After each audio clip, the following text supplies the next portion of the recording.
C'est un conflit qui fait rage depuis près de 2 ans. Dans cette guerre d'hommes, le corps des femmes est un champ de bataille. Quelqu'un a ouvert notre porte. Il avait un fouet à la main. Il a choisi une des filles et l'a emmenée dans une autre pièce.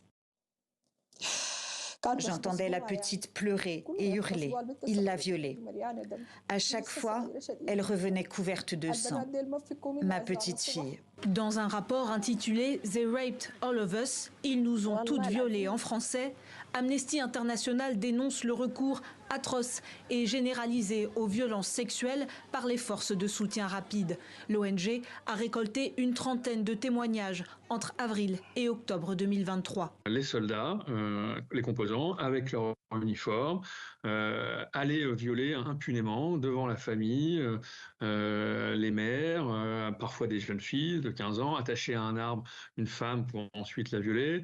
Vous voyez une femme qui est en train d'allaiter son bébé, prenez le bébé, le jeter et ensuite violer la femme. On a des cas d'esclavage sexuel. À Khartoum Nord, pendant 30 jours, une femme a été emprisonnée, tous les jours a été violée. Ces femmes également qui, dans les hôpitaux, étaient en mesure de soigner les blessés des forces de soutien rapide et qui, si elles n'y arrivaient pas, étaient violées. D'un côté, l'armée, dirigée par son chef, le général Abdel Fattah al-Burhan.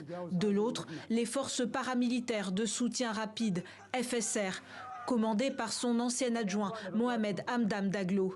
Et au milieu, des civils pris en étau.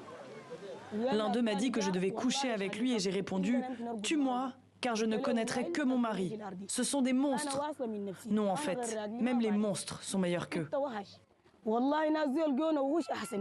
Une libération de la parole comme un cri dans un silence assourdissant de la communauté internationale. Il faut que l'Assemblée générale des Nations unies mette à l'ordre du jour la question du Soudan. Il faut que l'Union africaine puisse également se mobiliser sur le sujet. Il faut sauver les gens. C'est la seule priorité, sauver les gens et faire en sorte que ces femmes ne subissent plus de violence. Démarrée en avril 2023, la guerre civile au Soudan a fait des dizaines de milliers de morts et 11 millions de déplacés. Un record mondial.